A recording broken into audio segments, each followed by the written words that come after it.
Hello everyone. तो आज की वीडियो में हम क्लास 10 के मोस्ट इम्पॉर्टेंट क्वेश्चन करने वाले हैं। आज का जो सेशन होगा ये होगा प्रकाश का परावर्तन से रिफ्लेक्शन ऑफ लाइट। तो चलिए हम आज की वीडियो शुरू करते हैं। तो देखिए पहला क्वेश्चन है मेरा कि क्या समान समतल दर्पण में बने प्रतिबिंब को पर्दे पर उतार सकते हैं।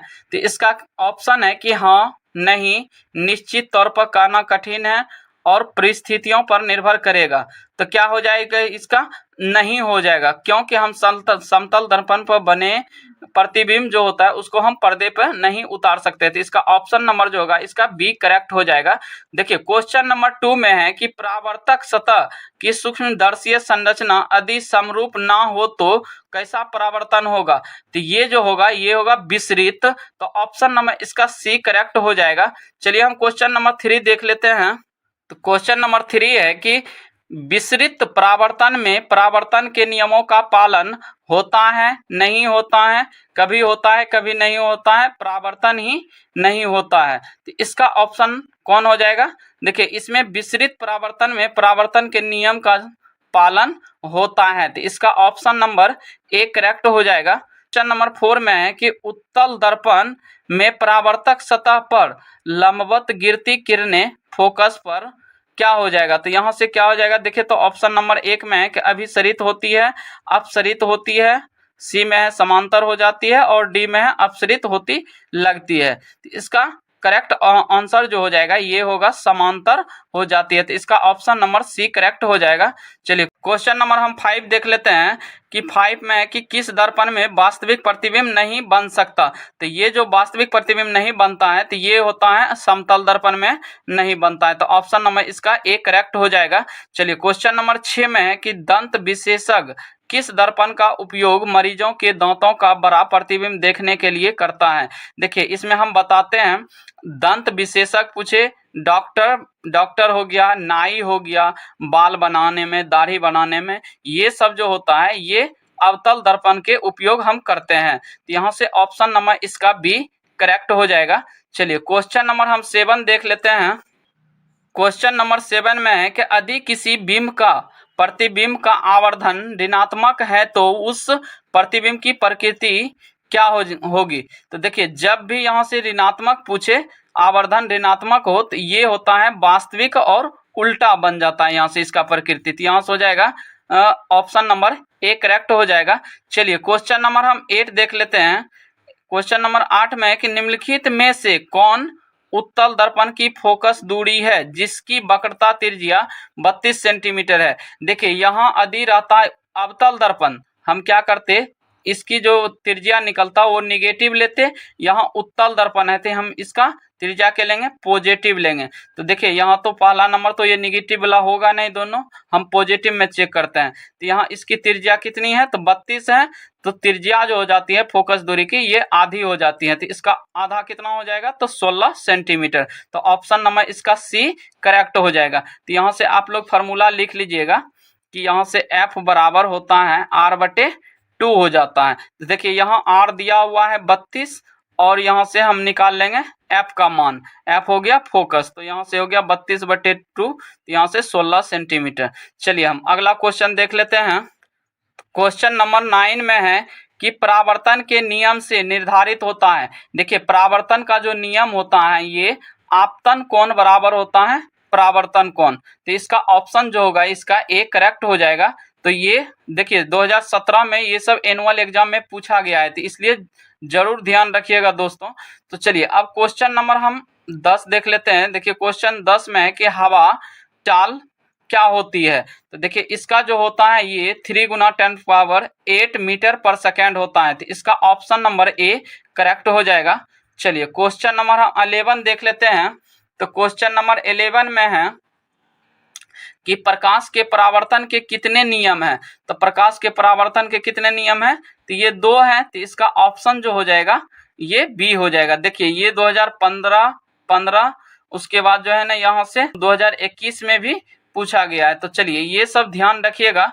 चलिए क्वेश्चन नंबर हम 12 देख लेते हैं। तो क्वेश्चन है कि किस दर्पण में बड़ा प्रतिबिंब बनता है। तो इसका ऑप्शन जो हो जाएगा ये बी करेक्ट हो जाएगा। तो ऑप्शन नंबर इसका अवतल दर्पण हो जाएगा। तो इसका बी क्या हो जाएगा, करेक्ट हो जाएगा, अवतल दर्पण। चलिए हम क्वेश्चन नंबर 13 देख लेते हैं। तो क्वेश्चन नंबर 13 में है कि गोलीय दर्पण में फोकसांतर एवं वक्रता त्रिज्या के बीच संबंध क्या है। तो अभी तुरंत हम डिस्कस किए हैं, फोकस और त्रिज्या के बीच जो संबंध होता है एफ बराबर r/2 होता है। तो देखिए इसका ऑप्शन नंबर कौन हो जाएगा, सी करेक्ट हो जाएगा। एफ बराबर r/2, एफ हो गया फोकस हो गया, आर हो गया त्रिज्या बटे 2, तो ऑप्शन नंबर इसका सी करेक्ट हो जाएगा। चलिए क्वेश्चन नंबर हम 14 देख लेते हैं कि सर्च लाइट का परावर्तक सतह होता है, तो ये किस दर्पण का होता है, तो ये होता है अवतल का, तो ऑप्शन नंबर इसका बी हो जाएगा। चलिए क्वेश्चन नंबर 15 है कि दाढ़ी बनाने में कौन सा दर्पण उपयोग होता है। तो अभी तुरंत हम बताएं कि दाढ़ी बनाने में डॉक्टर के उपयोग में किस दर्पण का हम उपयोग करते हैं, तो ये करते हैं हम अवतल दर्पण के, तो ऑप्शन नंबर इसका सी करेक्ट हो जाएगा। चलिए 15, तो हम क्वेश्चन नंबर 16 देख लेते हैं। क्वेश्चन नंबर 16 में है कि दर्पण सूत्र है, इनमें से अब दर्पण सूत्र बताना है। तो देखिए दर्पण सूत्र जो होता है वो होता है 1/v + 1/u = 1/f होता है। तो इसका ऑप्शन जो होगा डी करेक्ट हो जाएगा। तो आप लोग सही आंसर कीजिएगा डी। चलिए हम 17 देख लेते हैं। क्वेश्चन नंबर 17 है मेरा कि किस दर्पण में केवल आभासी प्रतिबिंब बनेगा। देखिए आभासी प्रतिबिंब जो बनता है ये समतल और उत्तल दोनों में बनता है, तो ऑप्शन नंबर इसका डी करेक्ट हो जाएगा। चलिए क्वेश्चन नंबर हम 18 देख लेते हैं कि समतल दर्पण में प्रतिबिंब की प्रकृति क्या होती है। तो देखिए समतल दर्पण में जो होती है इसकी प्रकृति ये आभासी तथा बराबर होता है, तो ऑप्शन नंबर इसका डी करेक्ट हो जाएगा। चलिए क्वेश्चन नंबर हम 19 देख लेते हैं। 19 में है कि गोलीय दर्पण की फोकस दूरी उसकी वक्रता त्रिज्या की क्या होती है। तो वक्रता त्रिज्या की हम अभी तुरंत बताएं कि एफ बराबर क्या होता है, r/2 होता है, तो इसकी त्रिज्या की आधी हो जाती है। तो ऑप्शन नंबर कौन हो जाएगा, तो ये हो जाएगा ए नंबर इसका करेक्ट हो जाएगा।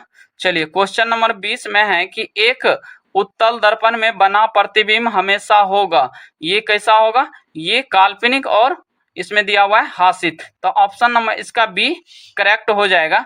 चलिए क्वेश्चन नंबर हम 21 देख लेते हैं।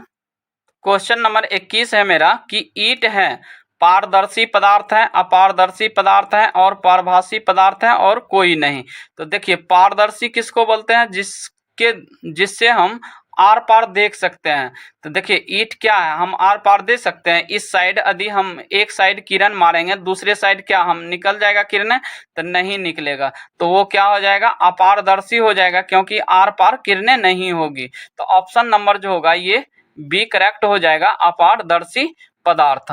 देखिए क्वेश्चन नंबर 22 में है कि एक मनुष्य समतल दर्पण की ओर 3 मीटर पर सेकंड की चाल से आ रहा है, तो मनुष्य को दर्पण में अपना प्रतिबिंब किस चाल से आता हुआ प्रतीत होगा। देखिए जब भी समतल दर्पण रहे तो कितना दिया हुआ है, 3 मीटर पर सेकंड की चाल से, तो इसकी जो होता है ना चाल दोगुनी हो जाता है। तो दोगुनी कहने का मतलब 3 का 2 गुना कितना हो जाएगा, तो 6 मीटर पर सेकंड के हिसाब से हमको दिखेगा। तो यहाँ से ऑप्शन इसका जो हो जाएगा सी करेक्ट हो जाएगा। चलिए क्वेश्चन नंबर हम 23 देख लेते हैं। क्वेश्चन नंबर 23 में है कि संयुग्मी फोकस संभव है केवल, ये किस में है, ये जो संभव है ये केवल अवतल दर्पण में संभव है। तो चलिए ऑप्शन नंबर इसका बी करेक्ट हो जाएगा। चलिए क्वेश्चन नंबर हम 24 देख लेते हैं। क्वेश्चन नंबर 24 है मेरा कि एक उत्तल दर्पण की फोकस दूरी 20 सेंटीमीटर है, तो इसकी वक्रता त्रिज्या होगी।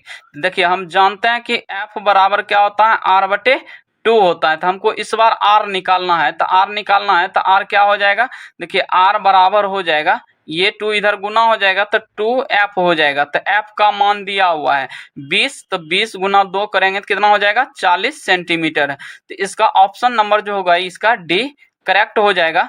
चलिए क्वेश्चन नंबर हम 25 देख लेते हैं। यदि किसी वस्तु को एक दर्पण के सामने निकट रखने पर प्रतिबिंब सीधा बने किंतु दूर रखने पर उल्टा प्रतिबिंब बने, तो वह दर्पण कौन होगा, तो ये जो होगा ये अवतल दर्पण हो जाएगा। तो ऑप्शन नंबर इसका बी करेक्ट हो जाएगा। चलिए हम क्वेश्चन नंबर 26 देख लेते हैं।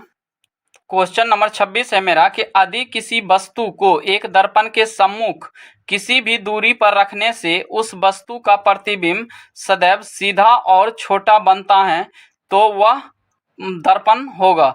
तो कौन होता है, ये उत्तल होता है। तो यहाँ से ऑप्शन नंबर इसका बी करेक्ट हो जाएगा। चलिए क्वेश्चन नंबर हम 27 देख लेते हैं कि उत्तल दर्पण से प्रतिबिंब सदैव बनता है। तो कैसा बनता है? तो ये बनता है ध्रुव तथा फोकस के बीच बनता है। तो इसका ऑप्शन जो हो जाएगा सी करेक्ट हो जाएगा 27 का। चलिए क्वेश्चन नंबर 28 में है कि किसी वस्तु को हम तभी देख पाते हैं जब वस्तु प्रकाश को क्या करता है? अवशोषित करता है, परावर्तित करें, अपरिवर्तित करें और परावर्तित तथा अपवर्तित करें। तो इसका जब भी प्रकाश परावर्तित करेगा तब तो हम किसी वस्तु को देख पाएंगे। तो यहाँ से ऑप्शन नंबर क्या हो जाएगा? बी इसका करेक्ट हो जाएगा। चलिए क्वेश्चन नंबर हम 29 देख लेते हैं। तो क्वेश्चन नंबर 29 में है मेरा कि देखिए प्रकाश एक डैश है। तो प्रकाश क्या है? तरंग है, ऊर्जा है, विद्युत है, इनमें से कोई नहीं। तो प्रकाश क्या है? सभी जानते हैं कि ये एक ऊर्जा है। तो ऑप्शन नंबर इसका क्या हो जाएगा? बी हो जाएगा। तो चलिए क्वेश्चन नंबर 30 में है कि अवतल दर्पण के फोकस से चलती किरणें परावर्तन के बाद क्या हो जाएगा? तो ये हो जाएगा 30 का ऑप्शन नंबर ए करेक्ट हो जाएगा कि प्रधान अक्ष के समांतर हो जाती हैं। तो ऑप्शन नंबर इसका ए करेक्ट हो जाएगा।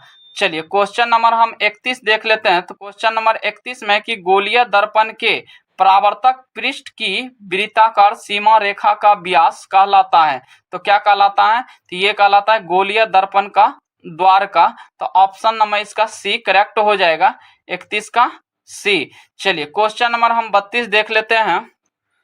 क्वेश्चन नंबर 32 में है कि प्रकाश की एक किरण किसी समतल दर्पण पर 60 डिग्री का कोण बनाते हुए टकराती है तो उसका परावर्तन कोण होगा। तो देखिए हम जानते हैं कि आपतन कोण बराबर क्या होता है? परावर्तन कोण होता है। तो दोनों कोण जो होता है बराबर होता है। तो आपतन कोण बराबर क्या होता है? आपतन कोण बराबर होता है परावर्तन कोण। तो यहाँ से दोनों इक्वल हो जाएगा। ये 60 डिग्री का बनाएगा तो इसका भी कितना होगा? 60 डिग्री होगा। तो ऑप्शन नंबर इसका ए करेक्ट हो जाएगा। चलिए क्वेश्चन नंबर हम 33 देख लेते हैं कि समतल दर्पण से किसी वस्तु का प्रतिबिंब कैसा बनता है? तो ये आभासी बनता है। तो ऑप्शन नंबर इसका बी करेक्ट हो जाएगा। चलिए क्वेश्चन नंबर हम 34 देख लेते हैं कि किसी वस्तु का अवतल दर्पण द्वारा बना प्रतिबिंब आभासी, सीधा तथा वस्तु से बड़ा पाया गया तो वस्तु की स्थिति कहाँ होनी चाहिए? देखिए सीधा, आभासी और वस्तु से जब बड़ा होगा तो ये होगा दर्पण के ध्रुव तथा मुख्य फोकस के बीच होगा। तो ऑप्शन नंबर इसका डी जो होगा ये करेक्ट हो जाएगा। चलिए क्वेश्चन नंबर हम 35 देख लेते हैं। क्वेश्चन नंबर 35 है कि निम्नलिखित में किस दर्पण द्वारा किसी वस्तु का वास्तविक प्रतिबिंब मिल सकता है? तो ये हो जाएगा ऑप्शन नंबर सी करेक्ट हो जाएगा कि अवतल दर्पण द्वारा। तो ऑप्शन नंबर इसका सी करेक्ट हो जाएगा। चलिए क्वेश्चन नंबर 36 में है कि उत्तल दर्पण द्वारा बना प्रतिबिंब होता है, क्या होता है? हमेशा सीधा होता है। उत्तल और समतल द्वारा जो बनता है ये हमेशा क्या होता है? सीधा होता है। तो ऑप्शन नंबर इसका ए करेक्ट हो जाएगा। चलिए क्वेश्चन नंबर हम 37 देख लेते हैं कि जिन पदार्थों से होकर प्रकाश पूर्ण रूपेण निकल जाता है उसे हम क्या कहते हैं? देखिए जब कोई चीज आर पार हो जाता है, जब प्रकाश की किरणें आर पार हो जाएगा तो उसको हम क्या बोलेंगे? पारदर्शी बोलेंगे। जिसमें आर पार नहीं होगा उसको हम क्या बोलेंगे? अपारदर्शी बोलेंगे। तो इसमें जब आर पार हो रहा है पूर्ण रूपेण तो इसका ऑप्शन नंबर कौन हो जाएगा सही? इसका डी करेक्ट हो जाएगा, पारदर्शी पदार्थ हो जाएगा। चलिए क्वेश्चन नंबर हम 38 देख लेते हैं। चलिए क्वेश्चन नंबर 38 में है कि एक गोलीय दर्पण द्वारा बने प्रतिबिंब का आवर्धन ऋणात्मक हो तो प्राप्त प्रतिबिंब क्या होगा? ये उल्टा होता है। तो ऑप्शन नंबर इसका ए करेक्ट हो जाएगा। चलिए क्वेश्चन नंबर 39 में है कि प्रकाश जिस तरह सतह से टकराकर अपने ही माध्यम में लौटता है उसे कहते हैं हम क्या कहते हैं? जिस माध्यम से आया उसी माध्यम में लौट जाता है तो उसको हम परावर्तक सतह कहते हैं। तो चलिए इसका ऑप्शन नंबर जो होगा ये बी करेक्ट हो जाएगा। चलिए क्वेश्चन नंबर हम 40 देखते हैं। क्वेश्चन नंबर 40 है मेरा कि देखिए सोलर कुकर में व्यवहार किया जाता है तो कौन सी दर्पण किया जाता है? तो ये किया जाता है अवतल दर्पण। तो ऑप्शन नंबर इसका ए करेक्ट हो जाएगा। तो चलिए क्वेश्चन नंबर 40 का ऑप्शन ए हो गया। चलिए तो हम क्वेश्चन नंबर 41 देख लेते हैं। 41 में है कि अवतल लेंस का आवर्धन होता है, तो अवतल लेंस के जो आवर्धन होता है ये होता है V/U। तो ऑप्शन नंबर इसका डी करेक्ट हो जाएगा। चलिए क्वेश्चन नंबर 42 में है मेरा कि प्रकाश की किरणें गमन करती है सीधी रेखा में, टेढ़ी रेखा में, किसी भी दिशा में, उपयुक्त में से सभी। तो देखिए जब भी प्रकाश की किरणें गमन करती है वो सीधी रेखा में करती है, तो याद रखिएगा इसका ऑप्शन नंबर ए करेक्ट हो जाएगा। चलिए क्वेश्चन नंबर हम 43 देख लेते हैं। क्वेश्चन नंबर 43 में है मेरा कि आपतित किरण अभिलंब के साथ आपतन बिंदु पर जो कोण बनाती है क्या कहलाता है, तो वो कहलाता है आपतन कोण। तो इसका ऑप्शन नंबर ए करेक्ट हो जाएगा। चलिए क्वेश्चन नंबर हम 44 देख लेते हैं कि काल्पनिक प्रतिबिंब हमेशा क्या होता है, वो सीधा होता है, तो ऑप्शन नंबर इसका ए करेक्ट हो जाएगा। क्वेश्चन नंबर 45 में है कि समतल दर्पण में प्रतिबिंब का आवर्धन होता है, क्या होता है, एक से कम, एक से ज्यादा और एक के बराबर, शून्य। क्या होता है, तो एक के बराबर होता है इसकी प्रतिबिंब का आवर्धन। तो देखिए यहाँ से ऑप्शन नंबर इसका सी करेक्ट हो जाएगा। चलिए क्वेश्चन नंबर हम 46 देख लेते हैं। क्वेश्चन नंबर 46 में है कि उत्तल दर्पण में परावर्तक सतह पर लंबवत गिरती किरणें फोकस पर क्या होती है, तो ये हो जाती है, यहाँ से देखिए तो अपसरित होती लगती है। तो ऑप्शन नंबर इसका डी करेक्ट हो जाएगा। 46 का क्या हो जाएगा, डी। तो ऑप्शन नंबर इसका डी करेक्ट हो जाएगा। क्वेश्चन नंबर 47 में है कि गोलीय दर्पण में परावर्तन के नियम का पालन होता है, तो ऑप्शन नंबर इसका बी करेक्ट हो जाएगा।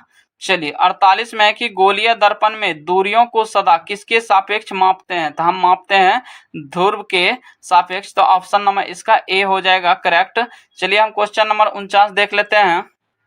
क्वेश्चन नंबर 49 में है कि अनंत पर स्थित किसी बिंब का प्रतिबिंब अवतल दर्पण के फोकस पर बनता है तो उसका आवर्धन क्या होगा।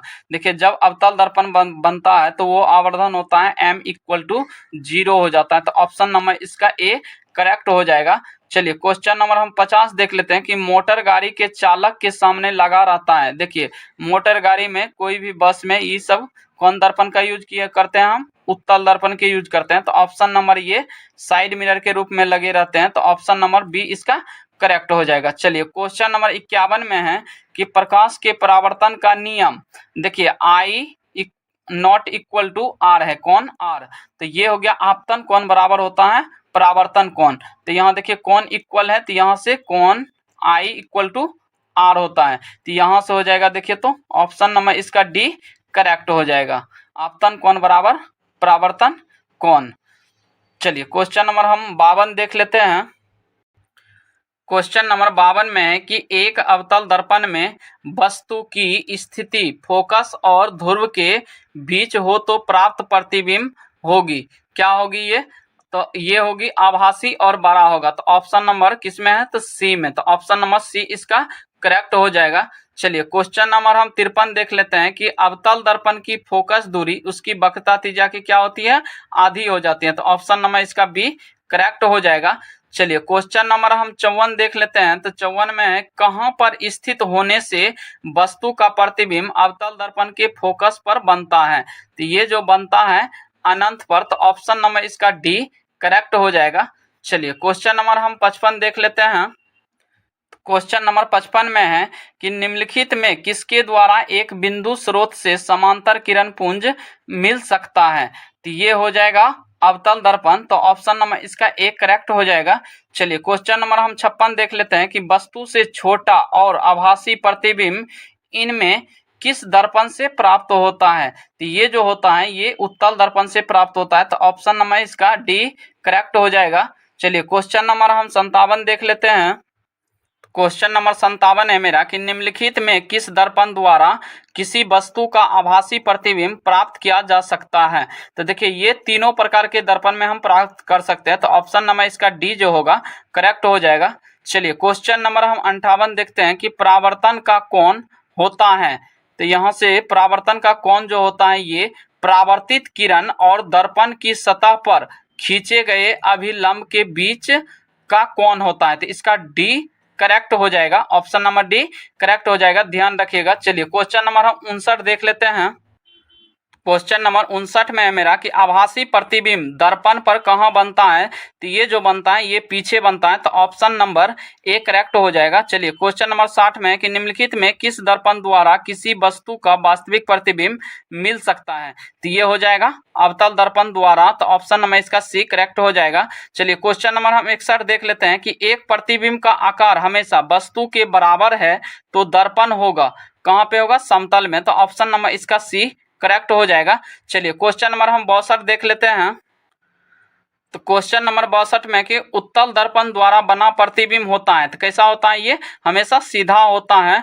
चलिए क्वेश्चन नंबर 63 में है और इस चैप्टर का लास्ट क्वेश्चन है। देखिए 63 में कि वक्रता त्रिज्या 1 मीटर के अवतल दर्पण की फोकस दूरी होगी, तो इसका जो क्या हो जाएगी फोकस दूरी, तो त्रिज्या की आधी हो जाएगी। तो 1 मीटर बराबर हम जानते हैं कि 100 सेंटीमीटर होता है, तो इसकी आधी कितनी हो जाएगी, तो 50 सेंटीमीटर। तो इसका बी करेक्ट ऑप्शन हो जाएगा। आई होप कि आपको ये वीडियो अच्छी लगी होगी। यदि वीडियो अच्छी लगे तो वीडियो को लाइक एवं चैनल को सब्सक्राइब जरूर कर दीजिएगा। धन्यवाद, मिलते हैं नेक्स्ट वीडियो में, तब तक के लिए।